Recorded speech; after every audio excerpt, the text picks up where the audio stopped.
Okay.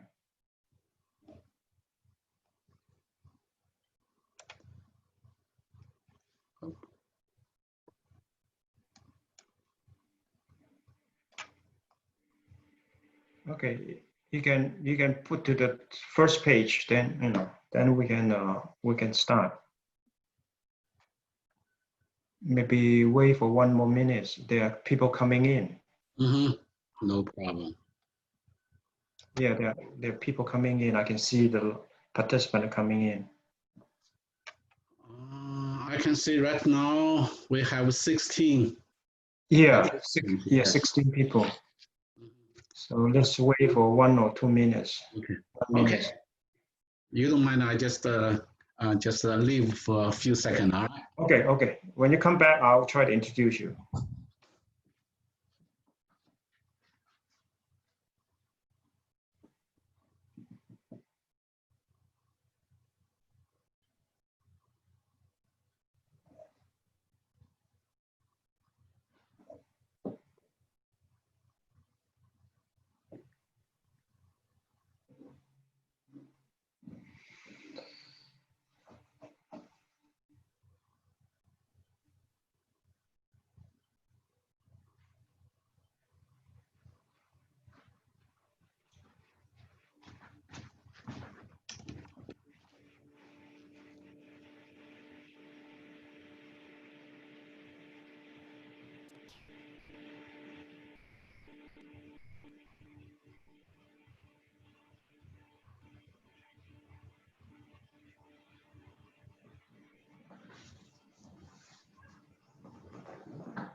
Okay. Okay, you ready, Bob? Yeah, Kevin? Yes. Okay, good. Okay. Good morning, friends. Welcome to the seminar, Strategic Rivalry Between the US and China. We have a frequent speaker who come here several times already, Professor Calvin Zhang. And Calvin is a good friend of mine, and he has been here for several times. And Professor Zhang is a professor of economics at Illinois State University. He received his PhD from University of Colorado Boulder and completed his postdoctoral research at Harvard University and served as a consultant there. He taught at many Chinese schools like Tsinghua University, Zhejiang University, Fudan University, Shanghai University, Shanghai Jiaotong University, many others. So, and he also served as an advisor and consultant at for the Chinese government at both central and local levels. Professor Zhang is a very prolific writer. He had written 5 books on foreign direct investment, international trade, and industrial development. And he has published over 100 articles and book chapters in different leading journals, such as Journal of Development Economics, Economic Development and Cultural Change, and many others. And he served on the China Economy Board and along with other boards. So without further ado, let's welcome Professor Zhang to speak to us, and I'm sure you'll enjoy his talk. And the floor is yours, Calvin. Thank you. Thank you, Professor Fung. Okay, it's my pleasure to give a talk about US-China relationship right now is a very hot topic. Actually, the title of the title of my speech today is Strategic Rivalry between US-China and impact on the Chinese economy. Here, the basic, the issue I would like to address include, first, we look at current US government China policy. Then I will introduce a model to analyze US-China economic relationship, which is called as four-dimension model. Then we will explain why the US view China as a strategic rival and the US responses and China's responses.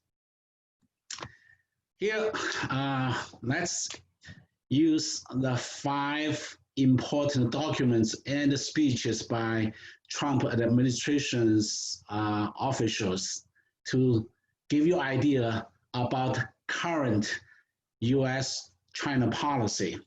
In less than 2 months, that's from May 26 to July 23 of this summer, the Trump's administration set forth 5 speeches and documents providing the most comprehensive articulations of official US government thinking about China. So from a title, you may say the main idea. Actually, I will not go through all of that. You can take a look at that. The first one, that's in May, that's the US strategic approach to China. The second one by National Security Advisor, the speech, the Chinese Communist Party's ideology and global ambitions. The third one, that's by FBI Director. And the fourth one, that's Attorney General. And last one, that's Secretary of State, Pompeo. Yes, Communist China and the free world. All right. So actually right now we feel right now US government policy actually shift from engagement to containment, or from integration to decoupling, or even from cooperation to the Cold War. All right. Actually, some arguments, by scholars say here, I have an example, and that's by Professor Alishan at Harvard University. He believes, it's very likely there is a war between US and China, all right? So he actually introduced an idea so-called Thucydides trap between a rising power and existing power, all right? Okay, today our discussion will be limited to economic relations, because if you talk about US-China relations, we have a lot of different aspects, but today we just limited to economic aspects, all right? So now is my model. Here, we have a diagram here, between US and China. So we have four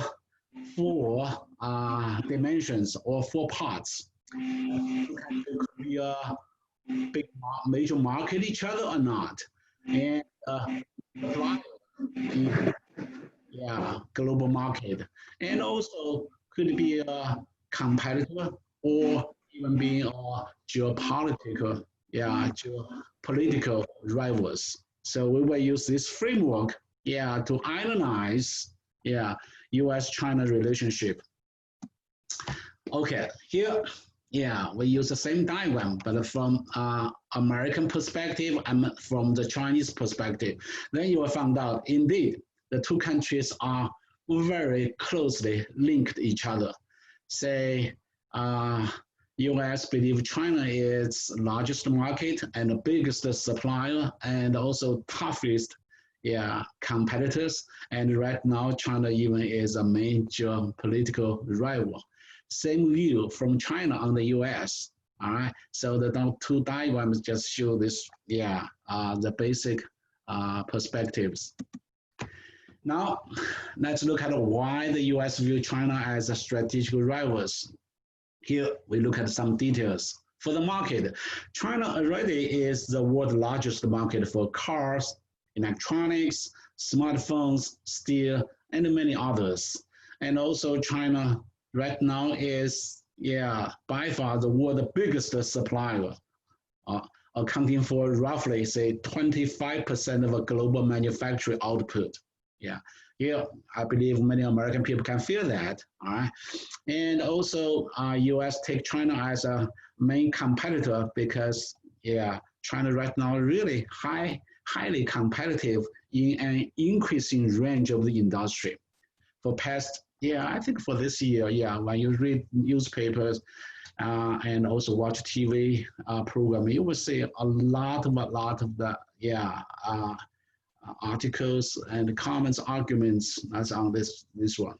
And it's your political rival, perhaps most fundamentally, U.S. believe China right now, yeah, really very powerful due to its growing economic power, excuse me, and extraordinary success, yeah, in economy, such that China could even lifted, yeah, a lot of Chinese people actually, based on World Bank, about 700 million Chinese people out of poverty. So just imagine in past 40 years, I just remember, yeah, I came to the US in 1987. At that time, China really poor. It's one of the poorest country in the world. All right. So this actually helped China gain traction as an alternative development models. Remember, the U.S. care about this one very much because Chinese model differ sharply from Western norm, that's U.S. models. So right now, since it's not just one aspect, not one dimension, you see here market, supplier, competitor, and geopolitical rival. So these four aspects together, yeah, make China very different from the earlier competitor US faced. So here, let me use this table to summarize what happened in past 40 years. All right, I take the 1980, yeah, to right now 2020. Here again, we still use these four dimensions. All right, you see, we can read this table go this way. Yeah, for each of these four dimensions, then over time. So here I mark blue for US, then white, that's China. All right. So if you look at the market, in the first 10 years, first decade, 1980s, US at that time, of course, number one. All right. China at that time, yeah, actually is not so important in the market. Power is 1915, but growing at that time. And in that first decade, China was just opening up to the rest of the world. Then in the second decade, yeah, US actually did pretty good in 1990s due to the new economy. I still remember that. If you look back at the stock market, all right, it's booming. All right, China, yeah, at that time also made some progress. Number 10, growing and more open. Then in the new century, you will say US still maintain number one position, but China actually jumped to number 3, rising fast since 2001 when China entered the WTO, the World Trade Organization.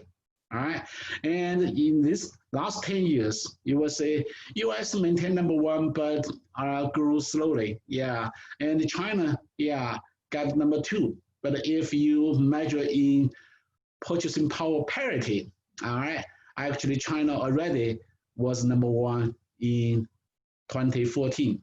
I mean, number 1 in GDP, all right? Well, that's market. Here, let's look at the supplier. You will also say US actually number one, yeah. But since the first decade of this century, US company, yeah, outsourcing a lot of manufacturing, including China, Mexico, all right? And China make big progress, you see, from ranking like 30, yeah, here 15, yeah. Actually, here's a no-tech exports, all right? Then number 1 in no-tech become the world factory, and the number 5 in others. And then in the latest 10 years, yeah, US is number 1 only in high-tech. China is number 2 in high-tech, number 1 in low-tech, number 3 in others. So yeah, got pretty close to the US. And competitors, USA, the first decades, US at that time is superpower competing with former Soviet Union. That's in the Cold War. Right? China, yeah, actually you can ignore. Yeah, it's not so important, but yeah, growing. Yeah. Then next 10 years, US become dominant because former Soviet Union collapse. Yeah, so I was in 1990 is the best time for the US actually. China rising, but not competitive. So US did not take China seriously. All right, and then China get in WTO, then just become number one in no tech, number five in media, high tech, upgrading. US still dominant, but in last 10 years, US somehow stagnant. China become number two in manufacturing and IT and telecommunication equipment, number three in high tech. So China is a competitor. Last one, let's look at the geopolitical rivals. Yeah, US was superpower, number one, even has competitors former Soviet Union, but the US super number one. China, yeah, at that time actually was US ally actually against USSR. That's the Soviet Union. All right. Then next 10 years, US dominant. China, yeah, because Soviet Union collapsed in 1991, so China was not US ally anymore. China focused on internal economic development. Then for this 10 year, China's growing, from its actually growing, very fast, have some economic influence, number three, And the last 10 years, US still number one, but somehow it's a little bit falling. China is number two, influence in Asia, Africa, here, that's a Belt Road Initiative, And AIIB, that's Asia Infrastructure Investment Bank. Okay, here we have a summary, over 40 years. So you got some basic idea, Now, let's say right now US really recognize China is not former Soviet Union and even Japan. Here we use the framework, we just introduced to look at why, how China differ from USSR and Japan. Here is Soviet Union. All right, Soviet Union was very tough military and military tech competitor, and also definitely is a key geopolitical rival to the US. But USSR was not a main market to the US, not a main supplier. That means in the Cold War, USSR did not have any or very little economic link with US. Here's the situation for Japan. All right, Japan was very important supplier in many industries to the US, to the rest of the world, and also in semiconductor, automobile, and other very important high-tech industry, very toughest compared to the US. But since Japan, not very big in terms of population, also in terms of GDP, so Japan was not a main market. And also one reason Japan is relatively somehow close to the rest of the world. Some people believe Japanese somehow they prefer their domestic products, not foreign products. All right. So anyway, US did not have much market share in Japan. All right, and also due to the arrangement of the Second World War, Japan actually in political, military, and many other aspects under control of the US. So Japan definitely is not a geopolitical rival to the US. So here USA, I use blue color here indicate, not this one, not this one. That's for USSR. For Japan, not this one, not this one. All right. Even they have two, out of four, indeed, related to US. So still, it's strategic rivals, but not all the four dimension. Well, here China, USA, indeed, all of these four. So China is not USSR and Japan. Here have some detailed information. Yeah, USSR, that's in the Cold War, 1945 to 1991. All right, mainly that's military and ideological rivals. For the Japan, yeah, as a competitor and a supplier. So yeah, these two, yeah, not even, yeah, the board challenge to the US, all right? And the USSR even did not, yeah, deeply integrated with US and the West economically, all right? And here we have some, yeah, examples of why USSR, yeah, not as China and also Japan, all right? Okay, so China's situation is different from the earlier, yeah, rivals. So looks like US right now, yeah, face a totally different situation. Here, let me use some survey or some studies from a very important think tank called as Information Technology and Innovation Foundation. They published a report just a month ago. They just identified here 14 sectors, including U.S. government. All right, they want to say, yeah, U.S. policy to China should be decoupling or integrating.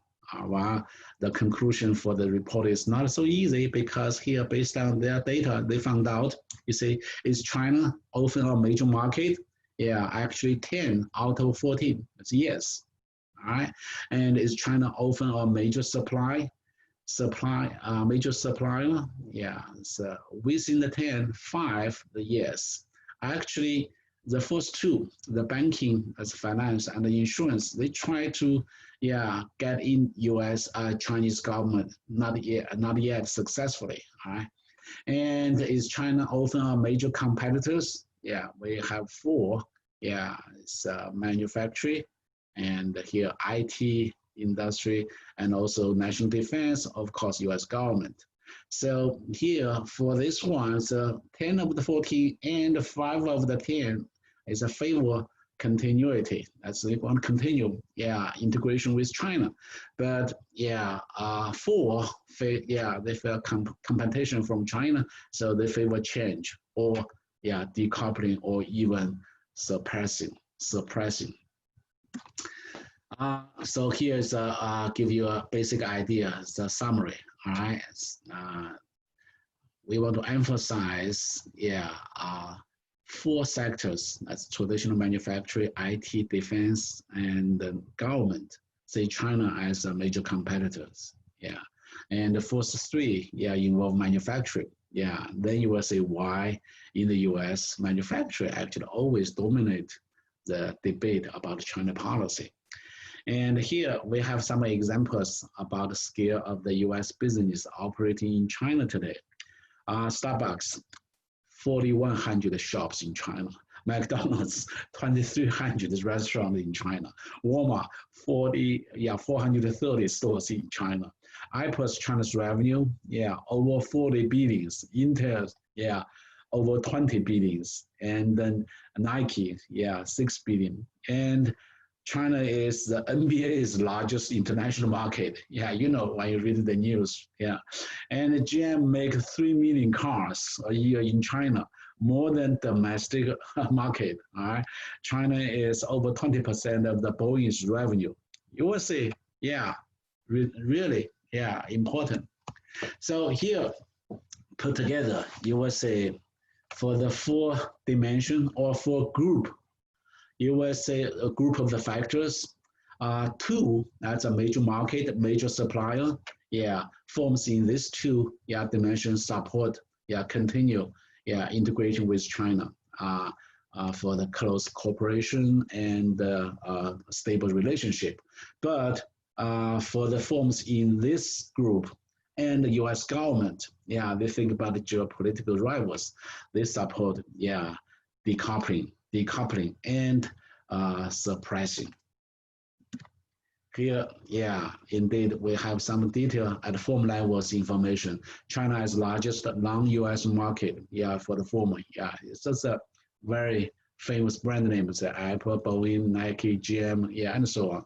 And China is a major supplier. It's a Walmart, Target, their HP, Nike, and the major pharmacy, yeah, company, and so on. Yeah, China is a major business competitor. Yeah, company in information technology, telecom equipment. Here's a Chinese company, Huawei. All right, steel, solar panels, toys, textile, and other industry. Yeah, so company, yeah, in this industry tend to, yeah, confront China and support decoupling and pricing. Yeah, and also some smaller non-multinational corporations, they often, yeah, in this camp and lobby government to help protect jobs.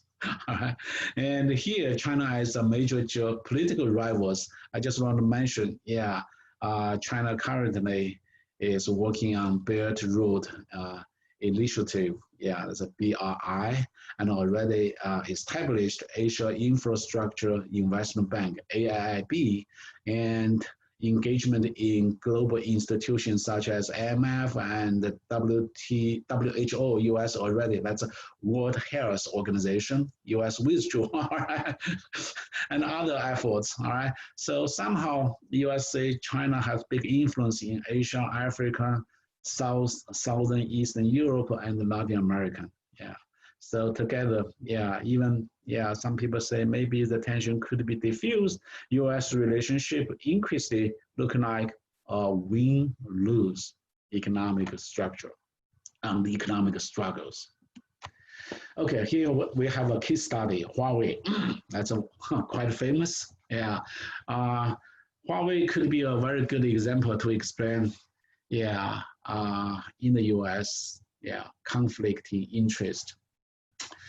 The issue of the Huawei is very complicated. Even right now, U.S. already have a sanction, yeah, against Huawei, yeah.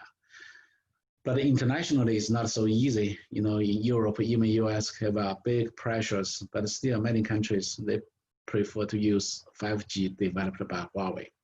So here, let's look at briefly, yeah, for semiconductor firms such as Intel, yeah, Broadcom, and Qualcomm, or software providers such as Google. Yeah, Huawei is a major customer. Yeah. U.S. government right now has sanctioned, yeah, but chips from Intel, other companies, they actually, yeah, the Qualcomm, they will lose revenue in large part. For telecom services provided in many countries, Huawei is a major supplier. Huawei is a leading, yeah, actually 5G providers in the world right now. In the US, we do not have such, yeah, providers. Yeah, that's why US government feel, yeah, it's difficult, yeah, and eventually just have the sanction.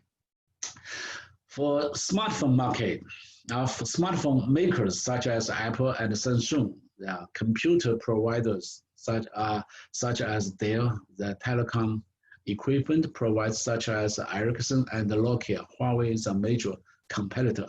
You would say just Huawei serve, yeah, in all of these three. All right, and also last one, for the US, UK, Australia, and some other nations, Huawei is seen as a major national security risk. But for many developing nations, China is the most important creditor and, yeah, trading partner. Yeah, even, yeah, for Huawei, yeah, many countries still, yeah, would like to use Huawei for the 5G. So U.S. administration, yeah, in some, yeah, it's impossible to enact short-term policies which can please all four groups due to here we have competing effects, offsetting effects, and side effects. Of course, we have even not mentioned consumers. Yeah, consumer also got hurt, yeah, in the U.S. So U.S. administrations, yeah, actually right now already clearly sided with the competitive national defense and human rights arguments, embracing more direct confrontations, at least right now. So the policy U.S. right now, that's decoupling and suppressing. Here, I give you an idea. That's recent action taken by Trump administration in last 2 years. Yeah, you all will say, yeah, right now still in the news, like say December 2018, Huawei's CFO as a founder, Ren Zhengfei's daughter as Meng Wanzhou, yeah, detained in Canada, right now still in Vancouver. And more recently, yeah, you see the significant action taken against the TikTok, your WeChat, but Hong Kong or the Taiwan, India, you know, so a lot of things, yeah. Okay, now let's have a brief summary based on our the framework. Yeah, we look at the U.S. long-term China strategies. Well, since due to the #1 population in the world, so China's market, yeah, cannot stop the growing market. So U.S. long-term strategy may take as adjusting to China being the world's largest economy. Many economists expect probably in 10 years, that's 2030, yeah, definitely China would be, yeah, #1 in terms of GDP based on exchange rate. Remember, based on exchange rate. Right now, it's about 7% of US GDP. I mentioned, yeah, based on another measurement, that's the purchasing power parity, PPP GDP, China was #1, yeah, 6 years ago. That's 2014. For the supplier, US may have to consider reorganized or rebalance the supply chains. Right? And for competitor business competition, yeah, definitely US will do something to increase US competitiveness. Last one, that's to ensure US remains a more appealing societal, yeah, models. Well, right now, probably what President Trump is doing, maybe actually destroy US models because somehow Trump's policy, American first, make many other countries uncomfortable. If you watch news just 2 days ago in United Nations, US representative say something, just criticize all countries. Okay, we will not go through detail, all right? Many think tanks already suggest a lot of the policy options. So we can just put in this framework, yeah. For market size, we have the 5, and for business competition, also 5, and supply chain 5, and geopolitics also 5, all right?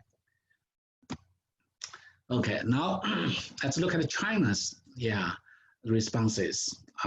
Well, just recently, Chinese government announced a new strategy called the dual circulation. Dual circulation.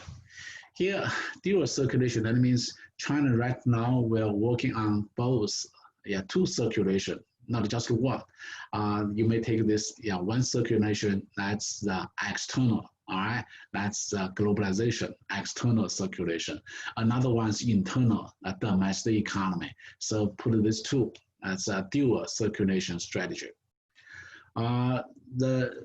The reason for Chinese government has this new policy, just, yeah, that's responses to respond, yeah, what happened, yeah, from US, yeah, in the US. So China right now realized the Trump administration is thinking a new Cold War actually against China, shaping US-China relations from trade, you see, for past 3 years, trade conflicts to strategic competition since 2018. And also US new strategy needs to, yeah, economic decoupling from China and also suppressing Chinese technology companies. Yeah, we have a lot of examples about that, yeah. So here a dual circulation strategy, DCS, China will rely on robust cycle, right? Domestic demand and innovation as the main driver of the economy. But at the same time, Chinese government would like to maintain foreign market and investor as the second engine of the growth. So right now, that's two engines. But at least in the short run, currently, the first one, that's an internal, all right, circulation, maybe more important as the main driver, all right. And also China has some long-term strategy, say like made in China 2025 and China standard, 2035, some people believe in 30 years, that's by 2050, China most likely, will experience some kinds of successes with some failures. So will be largely successful in achieving its long-term goals, although confronting major challenges in implementing its grand strategies. So here, again, let's use the framework. We can say a little bit more details. All right. So you will say, first, we'll say dual circulation strategy actually is hedging, decoupling. Because right now, external circulation in large part actually destroyed by the US, right? And that's why, Chinese government use this one to hedging, decoupling, and also to recognize supply chain, to reorganize. Honestly, just like, I would say the policy, adopted by China is pretty similar to the US, just like the mirror image, So that's a Belt and Road, initiative, BRI, and also China definitely will continue to upgrade industry, and made in China 25 and 2025 and China standards 2033, and also China, also to ensure Chinese models more appealing. So here we say China will continue. Some people say China may, go back to isolation. Many people do not think that way. China right now will be more open, to the non-US countries, because US right now probably will just decoupling, not open to China, all right? And also external expand, sorry, that's not a expand, it's a type of expand internal, that's domestic market.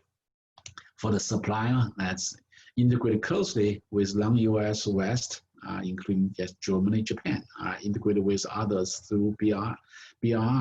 And also right now, innovation, sorry, it's a typo, it's not innovation, innovation, that's a national priorities, and also attract world-class talent, and China right now also work hard, about digital economy.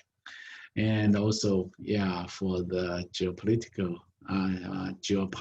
China also, work hard, just like US, right? Okay, here, that's about the Chinese model and American model. Let's, have a summary about so-called three capitalism. So far for the market economy or the capitalist economic system, we can identify three different type or models. The first one is a liberal market capitalism. That's one dominated by liberal market forces with minimalist state intervention, almost very minimum government intervention. Countries follow this model, mainly that's in Anglo-Saxon countries like UK, US, Canada, New Zealand, Australia, and Ireland. The model emerging actually, in the 1970s, based on Chicago School of Economics. All right, that's University of Chicago. All right. Second one, that's excuse me, social coordination capitalism, also called as Keynesian norm capitalism. In this model, yeah, countries are coordinated by the state, large corporations, and the peak labor unions, often associated with social democratic norm and principles, including high taxation. Yeah, it's close to the arguments by Democrats. All right, better welfare supports, stronger labor union, and less social dislocation. Uh, Countries in this group are actually that's mainly continental Europe. Yeah, Europe. Uh, say Germany, France, yeah, Italy, yeah, many European countries, not including UK and Ireland. All right. And the third one, that's state developmentalist capitalist. So economy is primarily based on market competitive pressures and relentless accumulations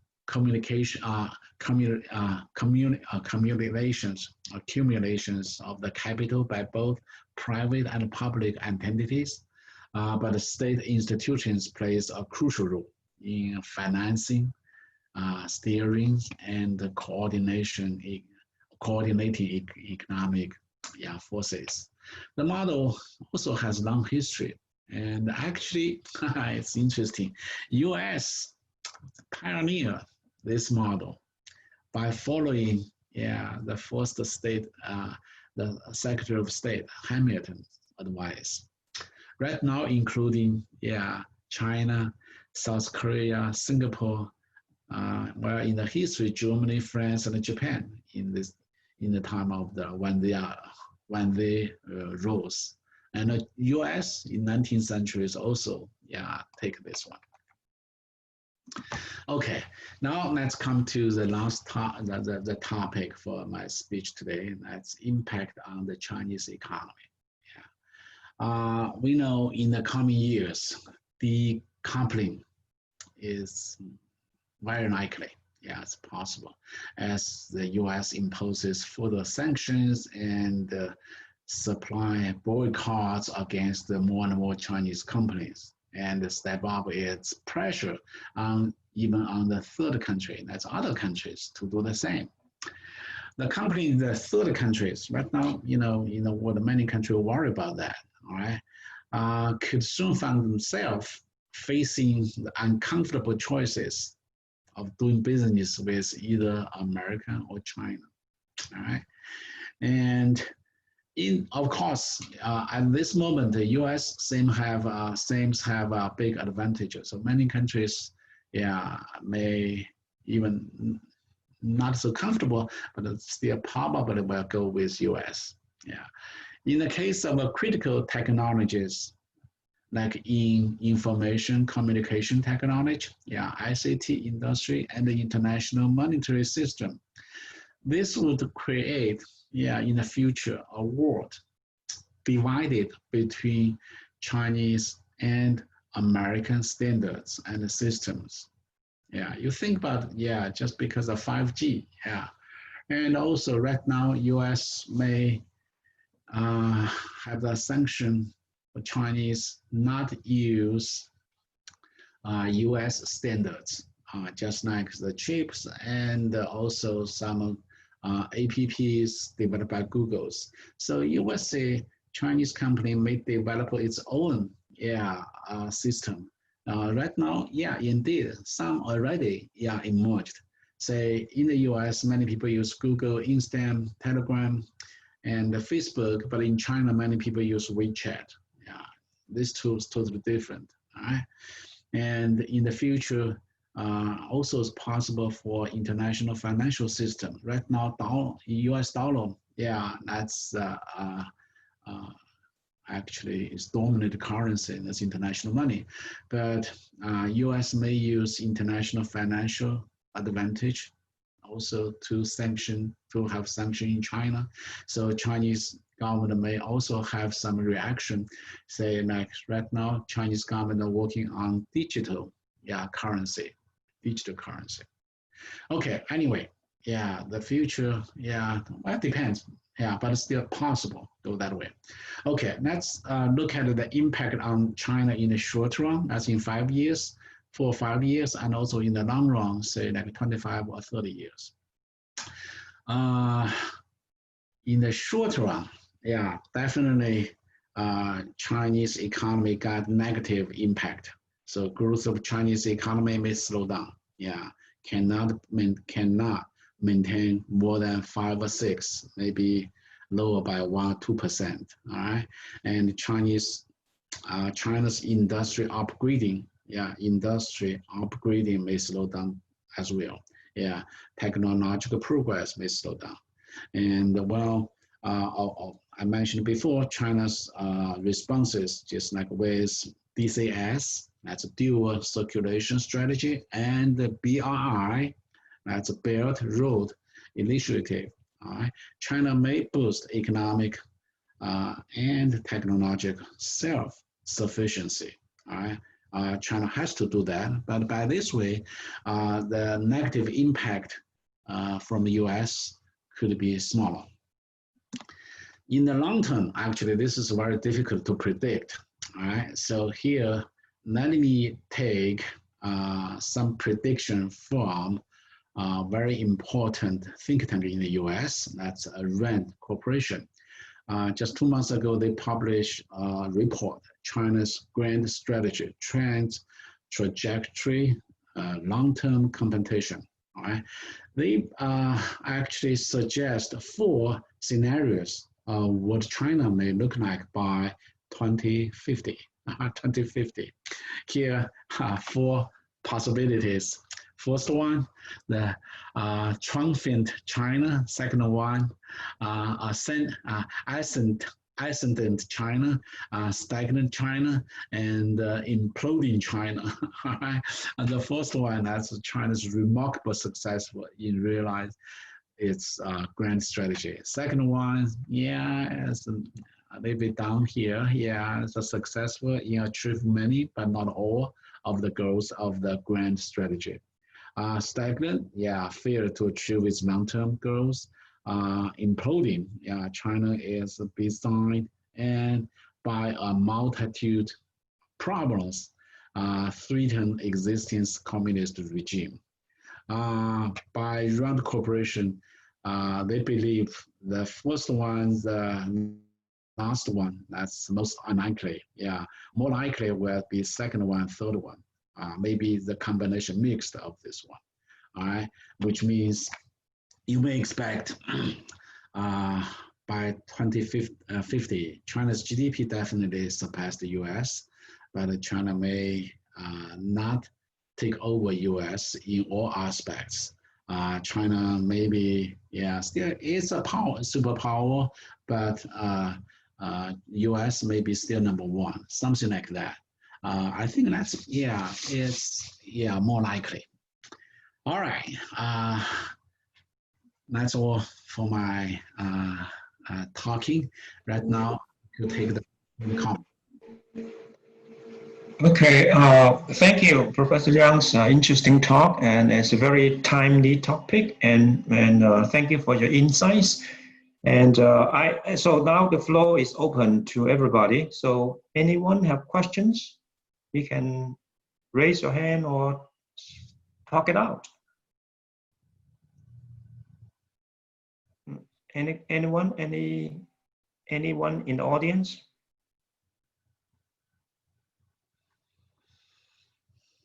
Okay, if not, then me ask a question to warm up the audience. Professor Zhang, you mentioned there are 4 scenarios that China is going to have. Okay, and of course the future outcome of China really depend on the its own strategy. You know, the so-called the dual circulation strategy, right? Right. And given China's current situation is really surrounded by different countries that are not totally friendly to China, like US and Britain and some other countries. So the strategy really depends on the domestic policy, the domestic circulation strategy.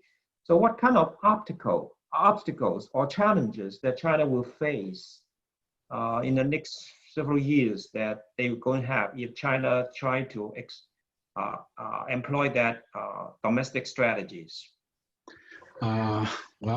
Professor Fung, that's a very good question. Actually, that's the big issue right now in big debate in China, within China. In China, right now, China's economic development still, in the last stage of industrializations. Chinese per capita GDP increased significantly, but it's still far low from relative to US. US, per capita GDP around like 60,000. China is just 10,000. Yes, 1.6, yeah. So in China still, a lot of people's the income actually is quite below, just mentioned as the Premier Minister Li Keqiang mentioned, probably, it's much lower than what people think about. So global urbanization is a big challenge in China, and also how to raise most of the Chinese people's income, not just like 5% of the rich Chinese people, or even 10%, 20%. I would say probably China should have the large body of the middle class, say 50% or 60% of the total population people should have a good income.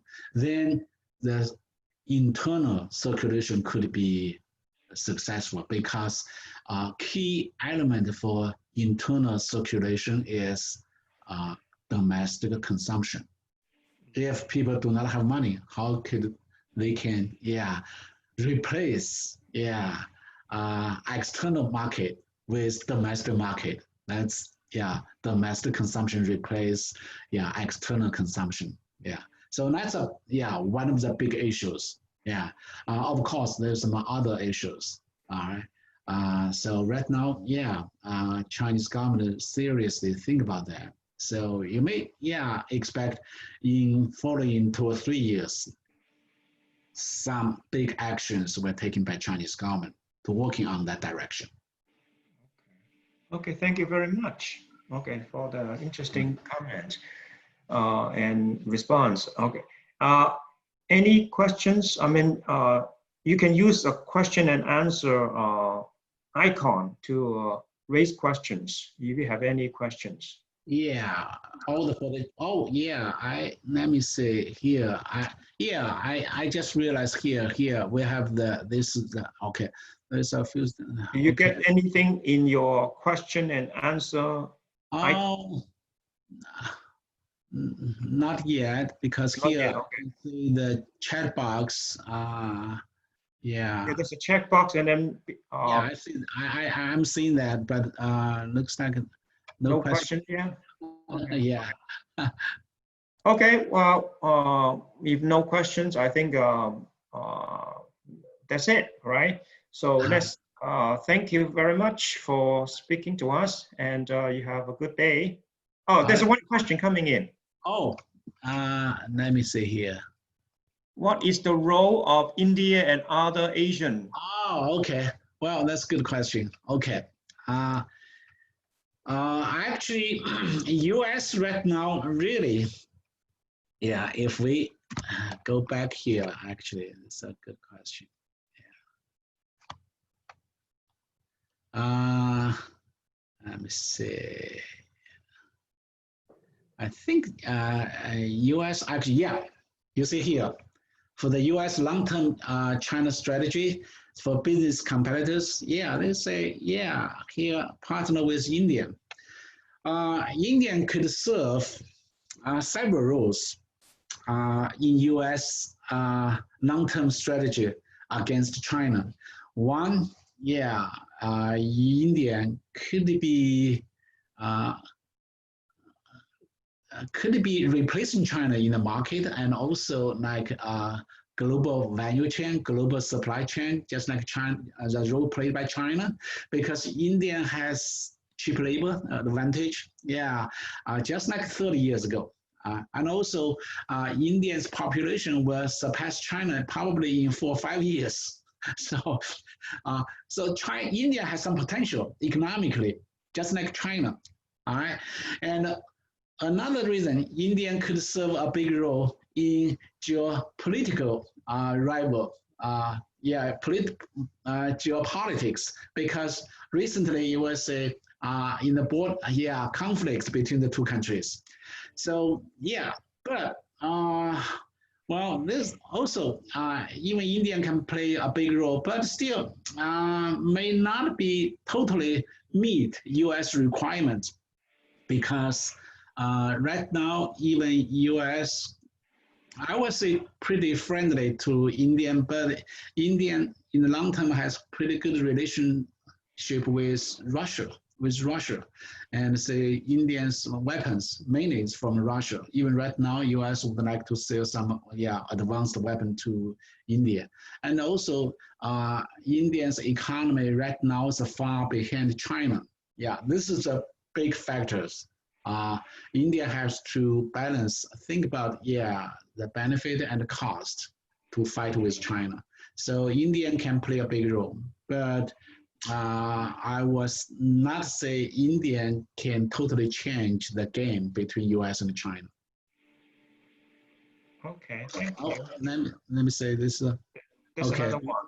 Yeah, another one. Do you think the US made China the biggest foe in part for political reasons to shift attention away from Russia?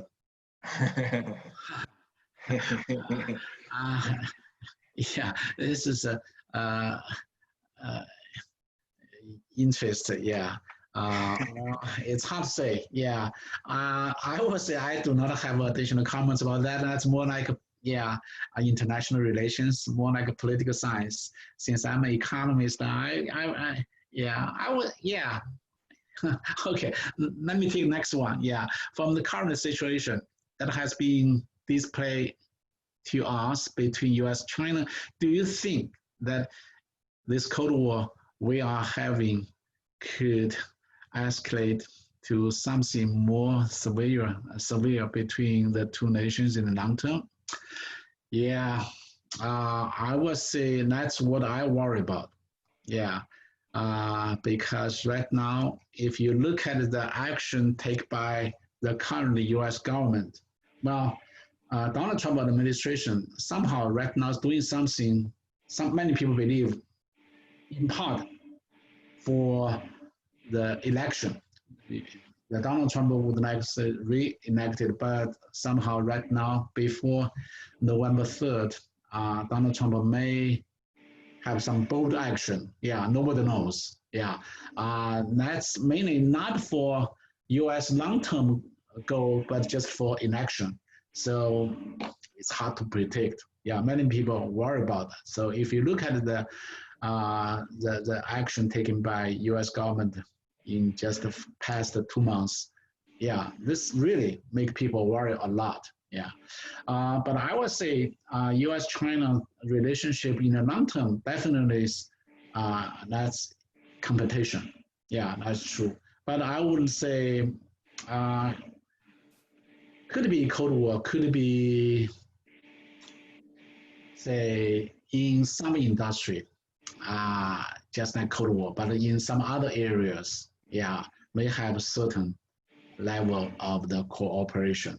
Yeah. So we'll see. Yeah. Say in particular, we'll see what happened for the U.S. presidential election. Look like by Jordan, the policy not totally same like the Donald Trump, and also after 1 or 2 years, I believe U.S.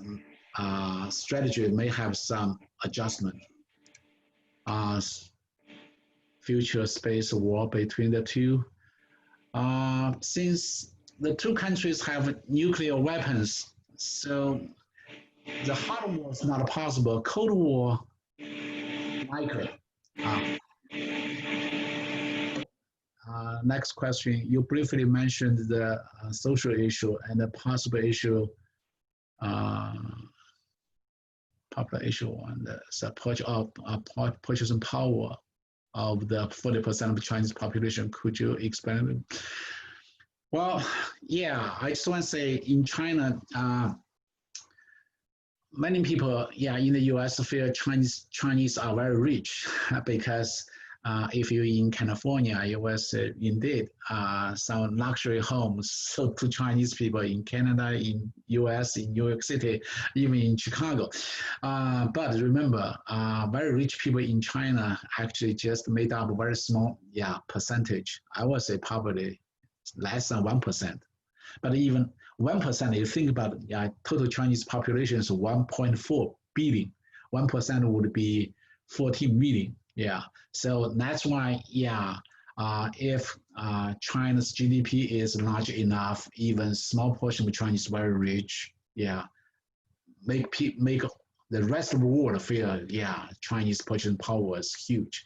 But Chinese government realized the income gap is a big issue. So Chinese government try to do something, to make the middle class. Well, let's actually follow US style, US models. All right. And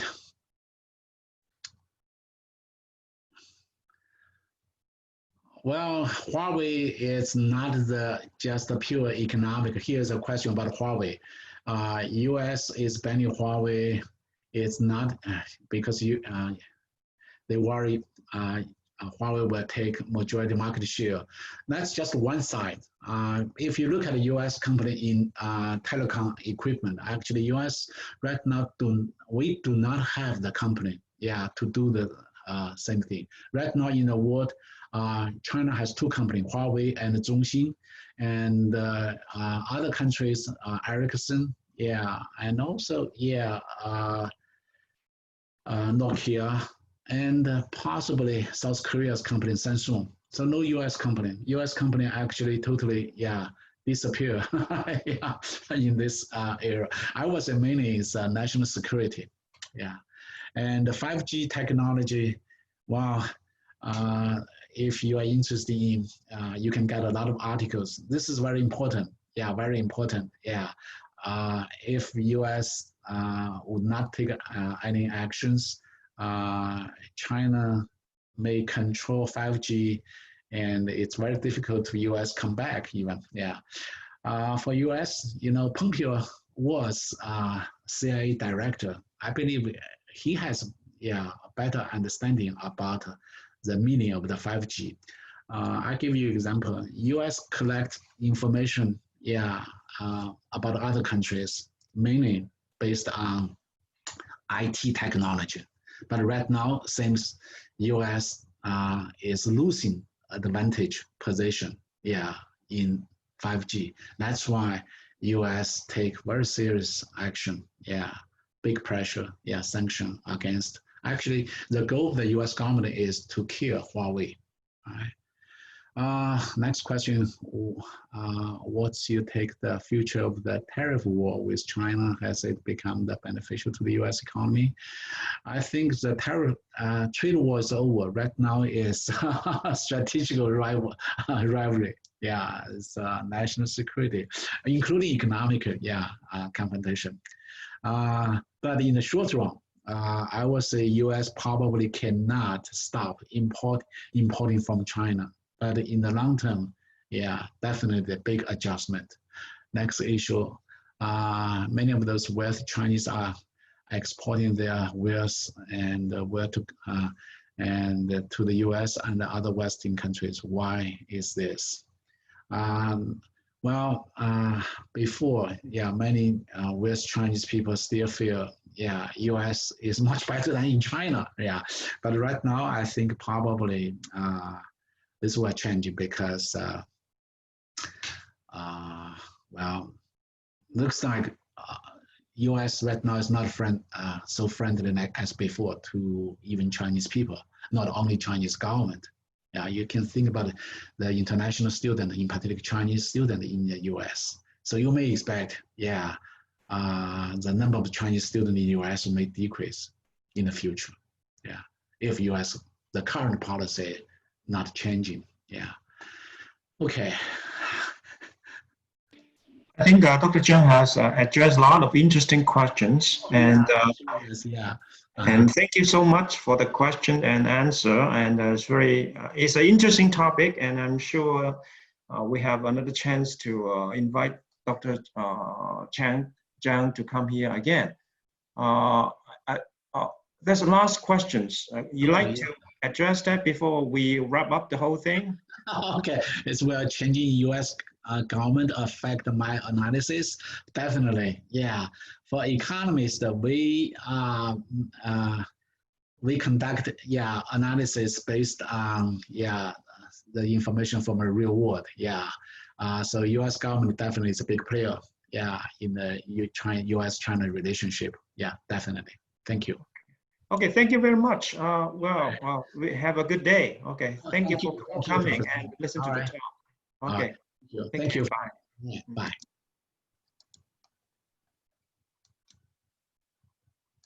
Oi.